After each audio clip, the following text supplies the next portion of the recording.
La saison des pluies a été bonne cette année au Bugesera, l'une des régions les plus arides du Rwanda. Nous sommes aux côtés de Paul Kagame, qui aime arpenter son pays au volant de sa Range Rover blindée. Car le président rwandais, l'homme fort du pays depuis le génocide de 1994, n'aime pas être à l'arrière des limousines.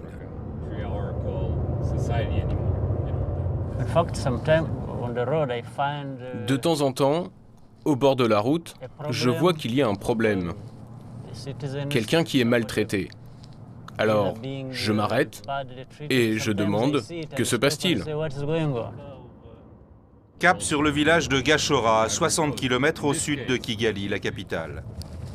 Aux côtés de son épouse Jeannette, Paul Kagame visite la Gashora Girls Academy, une école secondaire de filles créée par des Américains.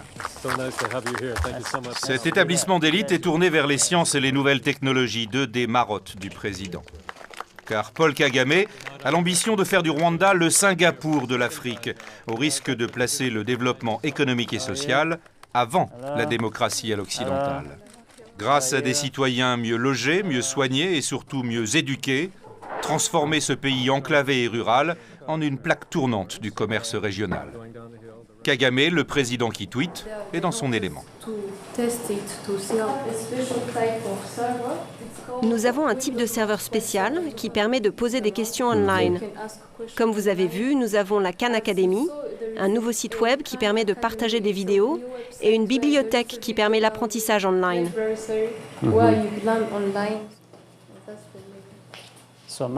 Donc Microsoft vous a aidé pour certains aspects. Yes, particularly with this as Thank you.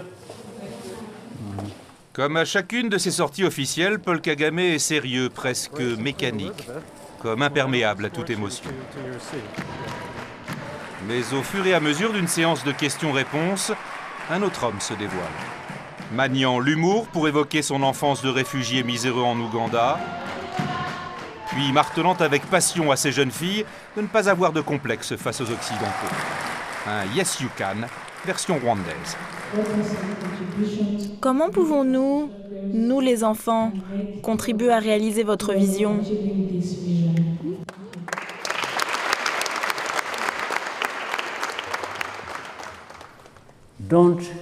Surtout, ne gâchez aucune opportunité. Si vous avez la chance d'avoir une éducation, saisissez-la à pleine main. Tenez ferme et foncez. Ne perdez pas une seconde.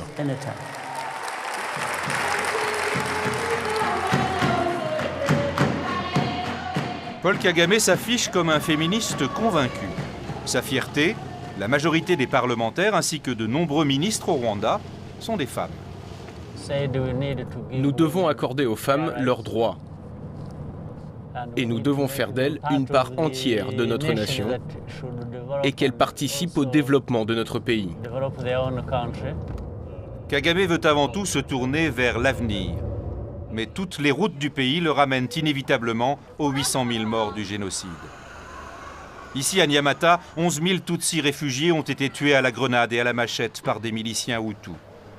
Tout s'est passé dans l'enceinte de cette église, transformée depuis en mémorial.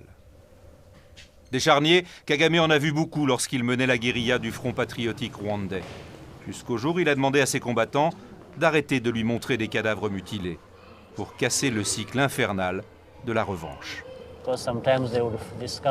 Parfois, il découvrait un endroit derrière une colline, dans une bananeraie comme celle-là par exemple. Il trouvait tellement de cadavres et des blessés qui se tordaient encore de douleur.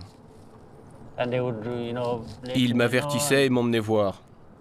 Puis j'ai décidé d'éviter ces lieux au fur et à mesure de la guerre, pour que cela n'affecte plus mes émotions et au final, mon jugement.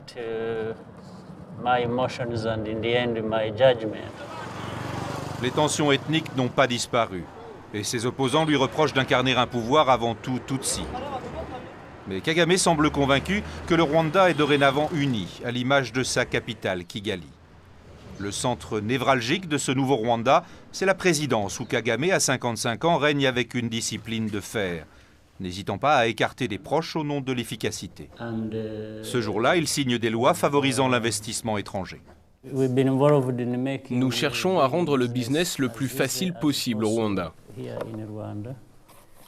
Nous nous sommes rendus compte que c'était un des aspects les plus importants de notre développement.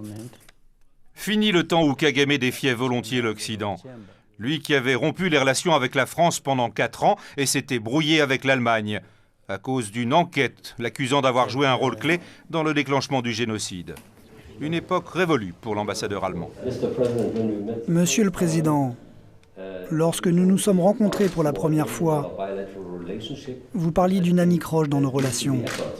Grâce aux efforts de chacun, c'est comme quand vous avez une éraflure sur votre voiture et que vous l'emmenez chez le garagiste.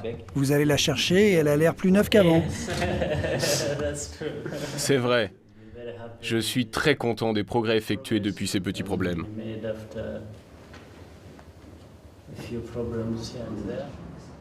Preuve de la confiance retrouvée et que la lutte contre la corruption n'est pas un vain mot, le diplomate annonce que Berlin apporte désormais un soutien financier direct au Rwanda.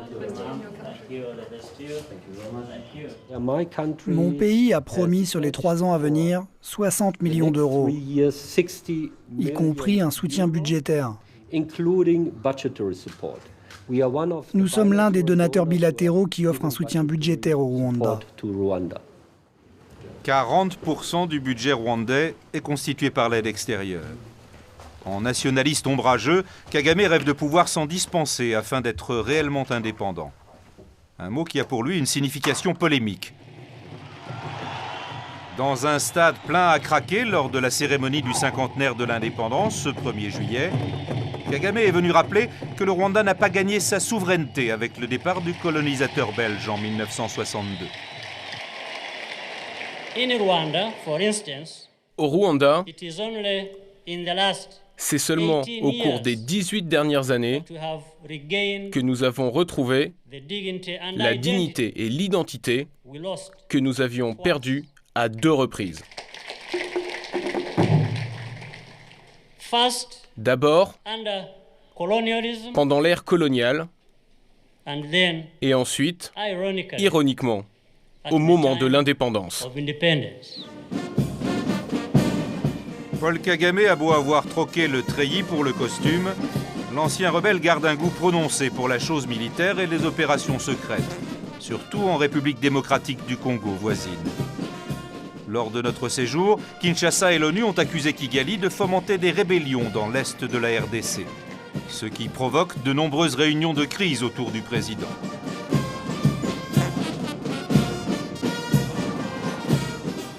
Ce parfum de polémique donnera lieu à un échange animé.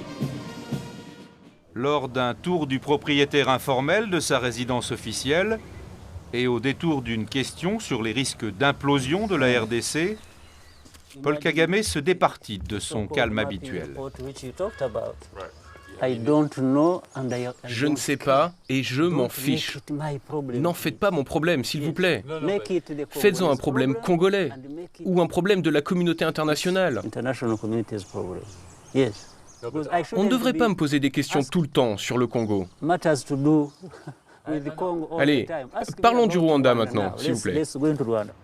L'autre sujet qui hérisse Paul Kagame, ce sont les Human Rights Watch et autres Amnesty International qui l'accusent de museler la presse et l'opposition, ainsi que les anciens hauts dignitaires de son régime qui l'accusent eux d'être un criminel de guerre. En Afrique, personne n'est populaire avec son peuple. Si vous l'êtes, vous êtes un dictateur. Être populaire, c'est donc une chasse gardée des pays développés. Les autres, quand ils sont populaires, ce sont des dictateurs. C'est ainsi que les médias voient les choses, et c'est comme ça. Alors cela flirte avec le racisme. Cela flirte avec tout ce qu'il y a de mauvais. Certes, les hommes en armes et les services de sécurité sont omniprésents au Rwanda et autour du président. Et ces 90% de suffrages aux élections présidentielles interpellent. Mais Kagame y voit le reflet de l'adhésion et non pas de la peur de la grande majorité des Rwandais, quelle que soit leur ethnie.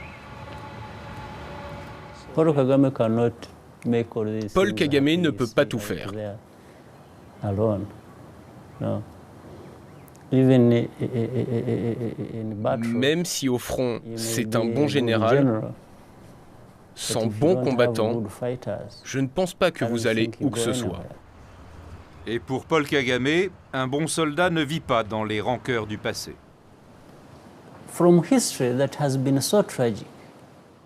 Notre histoire a été tragique. Mais n'ayons pas le cœur brisé au point de perdre le futur. Regroupons-nous, tirons une leçon de cette situation tragique et allons de l'avant. Parce que c'est trop tard. On ne peut rien faire. On ne peut réécrire notre passé. Paul Kagame vit par et pour l'action politique, mais il met un point d'honneur à préserver sa vie de famille. Et il tient à nous le montrer. Le président partage autant que possible ses repas avec sa femme et les 2 de leurs 4 enfants restés au pays. Et lorsqu'on lui demande s'il compte bien quitter la vie politique après la fin de son second et en théorie dernier mandat en 2017, il est affirmatif, presque impatient. J'ai un pays désormais, ce que je n'ai jamais eu dans ma vie. Du moment où j'ai un pays stable, qui se développe, j'ai tout ce qu'il me faut. Je n'ai aucune inquiétude. J'ai une ferme quelque part où je pourrais dormir, lire, écrire et prendre du plaisir. Paul Kagame n'a pas souvent l'esprit à la fête.